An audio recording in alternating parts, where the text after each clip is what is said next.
Hoje a gente vai direto ao ponto com uma história bíblica que, nossa, sempre gera conversa, né? Às vezes até um certo espanto. Judá e Tamar, lá em Gênesis 38. É um capítulo que parece quebrar a sequência da história de José, sabe? Quase como um desvio inesperado na narrativa principal do Gênesis. E para nos ajudar a entender melhor, a gente está usando aqui uns trechos de uma análise bem legal, chamada Judá e Tamar, Linhagem Messiânica e Lições de Gênesis 38. Olha, a nossa missão aqui é tentar desvendar o essencial dessa história, entender as reviravoltas, o que ela significa e por que ela é tão importante, mesmo parecendo assim, meio fora de lugar. Então, vamos lá, né? Vamos abrir essa caixa. Exatamente. E não é só recontar, né? É buscar clareza mesmo sobre o que aconteceu, as motivações dos personagens e como, assim, diferentes tradições leram isso ao longo do tempo. O foco é no que realmente importa nessa história complexa. Perfeito. Bom, tudo começa com o Judá, né? Um dos filhos de Jacó.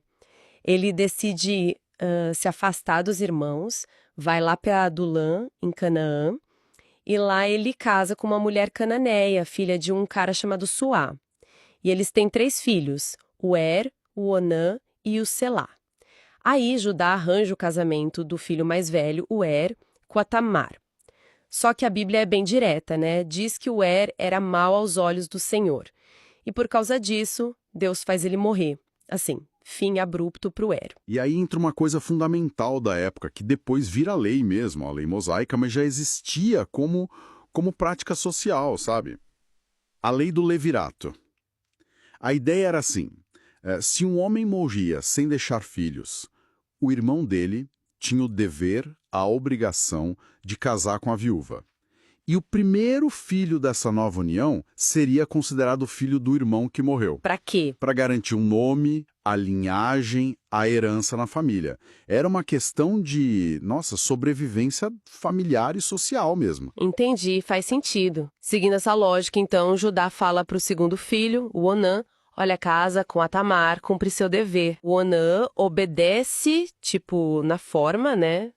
Casa com ela, mas aqui a coisa complica.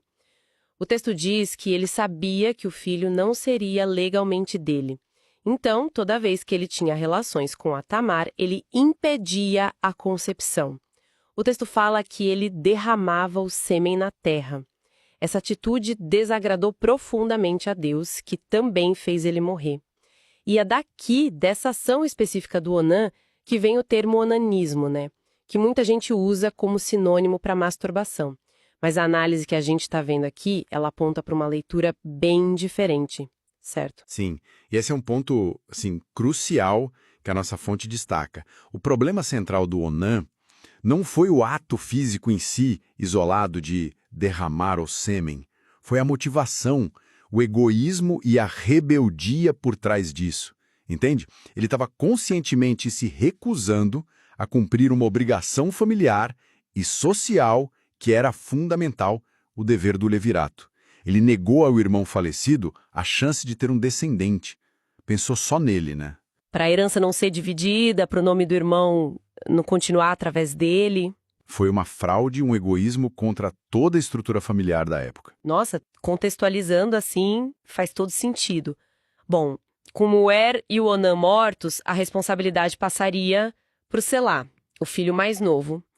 E Judá até promete para Tamar, né? Ele diz, volta para casa do seu pai, fica viúva lá até meu filho Selá crescer. Só que no fundo ele estava com medo. O texto dá a entender que ele pensou, não quero que ele morra também, igual os irmãos. O tempo passou, Selá cresceu e nada. Judá não cumpriu a promessa. Aí a Tamar ficou num limbo, né? Viúva, sem filhos e sem perspectiva de cumprir o papel dela casando com o Selá. Uma situação bem difícil. Exato. E anos se passam assim. Ela percebe que foi esquecida, que Judá não ia cumprir a palavra. Aí ela bola um plano. Um plano, extremamente arriscado. Ela descobre que Judá, que a essa altura também já era viúvo, ia para um lugar chamado Timna para tosquear as ovelhas. Então ela tira as roupas de viúva, cobre o rosto com um véu, um disfarce que fazia ela parecer uma prostituta. Talvez até uma prostituta cultual, que era algo que, bom, podia existir na região, ligado a rituais cananeus. Mas o texto não entra em detalhes sobre isso. Essa da prostituta cultual é interessante, mas como você disse, o texto não foca nisso, né? A ênfase da narrativa está mais na dinâmica do engano mesmo, e na busca da Tamar por justiça, por um direito dela. O disfarce foi um meio eficaz que ela encontrou ali. Exato. Aí Judá a vê na beira da estrada, não reconhece, claro, por causa do véu, do disfarce, e pensa que ela é uma prostituta. Ele propõe ter relações com ela, e Tamar, muito esperta, pergunta: tá, mas o que você vai me dar por isso? Ele promete um cabrito do rebanho. Só que ela pede uma garantia, um penhor, até o pagamento chegar. E o que ela pede de garantia? Coisas super pessoais do Judá. O selo dele, tipo um sinete para assinar coisas, o cordão que prende esse selo e o cajado dele. Eram símbolos da identidade e da autoridade dele, né? Exatamente. E ele entrega. Entrega os objetos e se deita com ela. Resultado, Tamar engravida. É fascinante analisar essa inversão de papéis. E a coragem, ou talvez o desespero da Tamar aqui. Ela é a parte vulnerável, né? Mulher, viúva, sem filhos, enganada pelo sogro que tinha o poder. Ao bolar esse plano, ela não só busca um jeito de ter a descendência que foi negada, mas ela assume o controle da situação, mesmo que por pouco tempo e com risco, gigantesco.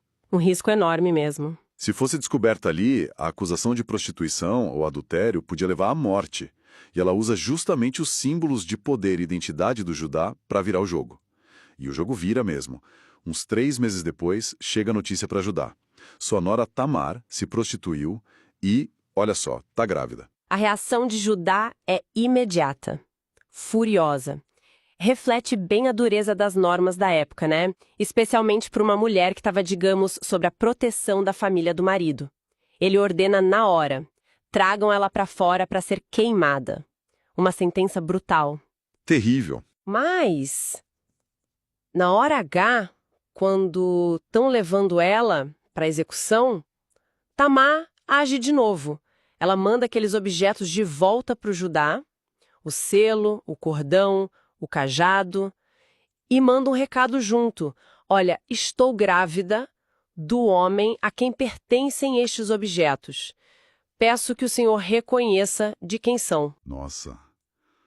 Imagina o choque do Judá. Deve ter sido um baque, né? Diante da prova ali na frente de todo mundo, não tinha como negar. E aí vem a confissão pública dele. É uma das frases mais fortes de Gênesis, lá no versículo 38, 26. Ela é mais justa do que eu, visto que não a dei a meu filho Selá. Essa declaração, ela é mais justa do que eu, é muito potente. O que ele quer dizer com justo aqui? Não é que ele está provando o método dela, o engano, o disfarce de prostituta. É um reconhecimento quase legal, social. Ele admite que Tamar, mesmo por um caminho torto, transgressor, estava buscando o cumprimento de um direito, de um dever, a continuidade da linhagem pelo levirato que ele, Judá, tinha negado injustamente, por negligência, por medo. A justiça da Tamar, nesse contexto, é a busca dela pela restauração da ordem familiar que ele mesmo quebrou.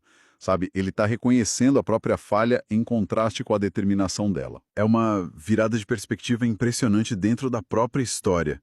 Uau! E a narrativa termina com o nascimento dos filhos gêmeos dela, Pérez e Zerá. Tem até aquele detalhe curioso no parto, né? O Zerá põe a mão para fora primeiro, amarra um fio vermelho nele, mas o Pérez rompe e nasce antes. E é justamente o Pérez que entra para a história de um jeito decisivo. Se a gente olha a genealogia de Jesus lá em Mateus capítulo 1, versículo 3, tá lá, Judá e Tamar, pais de Pérez, na linhagem que leva a Davi e no fim a Jesus. Incrível, né? Isso conecta diretamente esse episódio super escandaloso com a linhagem messiânica. Que coisa! A nossa fonte também comenta rapidinho como essa história aparece em alguns livros apócrifos, tipo o livro dos Jubileus, o Testamento dos 12 Patriarcas. Por que isso é relevante?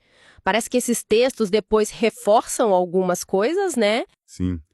Mencionar isso é interessante porque mostra como a interpretação da história foi evoluindo ou sendo enfatizada em diferentes comunidades judaicas séculos depois. Esses textos tendem a pintar o Onan de forma ainda mais negativa.